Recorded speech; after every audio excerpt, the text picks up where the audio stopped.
In the early days of the American experiment, there lived a Massachusetts woman who, frankly, was not supposed to be paying attention. The men around her were discussing liberty. That was pretty common then. The revolution had filled the air with talk of freedom, rights, equality, tyranny, independence. Men who'd never questioned the authority of a king were suddenly questioning the authority of Parliament and doing it loudly. They wrote pamphlets, they gave speeches, they drafted constitutions. And in one house in Sheffield, Massachusetts, an enslaved woman named Bet listened while those words floated through the room like they belonged to everyone. One particular sentence in particular caught her ear. All men are born free and equal. Now, perhaps the gentlemen in that room heard philosophy, perhaps they heard politics. Bet heard something else. She heard a door open. The house belonged to Colonel John Ashley, a wealthy landowner and respected figure in Massachusetts society. Bet had spent years there as a slave.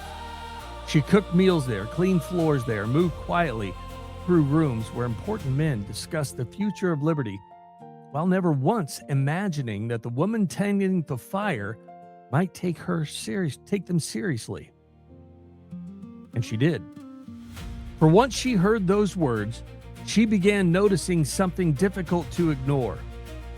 The men speaking most passionately about freedom seemed to have very detailed ideas about who deserved it and who did not. That contradiction sat heavily on the young country. People could feel it, even if they lacked the courage to confront it directly, but Bet confronted it directly. One day she left the Ashley home and traveled to see a lawyer named Theodore Sedgwick. Now imagine the confidence required for that journey. An enslaved woman walking into a lawyer's office in 1781 was not expected to challenge the law itself. The law was the thing that justified her condition, but Bet was not there to beg. She wanted an explanation. If the Constitution says all are born free and equal, she asked, then what exactly am I? Sedgwick later said there was something about her manner that struck him immediately. Calm, direct, and entirely serious. And serious she was, because Bet understood something many people still struggle to understand now. A principle that applies only when convenient is not a principle at all. So the case moved forward. The lawsuit was known as Brom and Bet versus Ashley. Bet and another slave man named Brom sued for their freedom in Massachusetts court. Now, there are moments in history when enormous change arrives quietly. No cannons, no parades, just a simple question placed in front of ordinary people.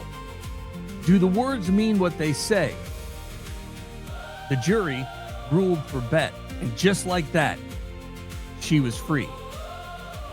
But the ruling carried consequences beyond one woman's life. Massachusetts courts soon made clear that slavery could not coexist with the state constitution. Slavery faded from Massachusetts law, not because politicians gathered courage all at once, but because a woman who had every reason to remain silent refused to ignore the contradiction that everyone else had learned to live with. Afterwards, Bet took a new name, Elizabeth Freeman, and that name fit her remarkably well. She worked for wages, managed her own affairs, raised a family. Theodore Sedgwick himself later hired her and spoke of her with enormous respect.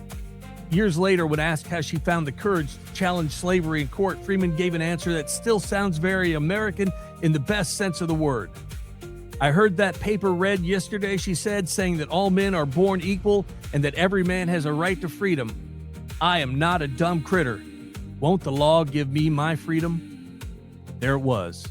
Not theory, not ideology, not politics, just a woman listening carefully enough to notice when a country's actions no longer matched its words.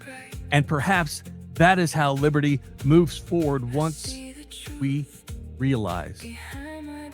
Not all at once, but one person at a time, refusing to let powerful people speak carelessly about freedom. And that's another story in Freedom's long history.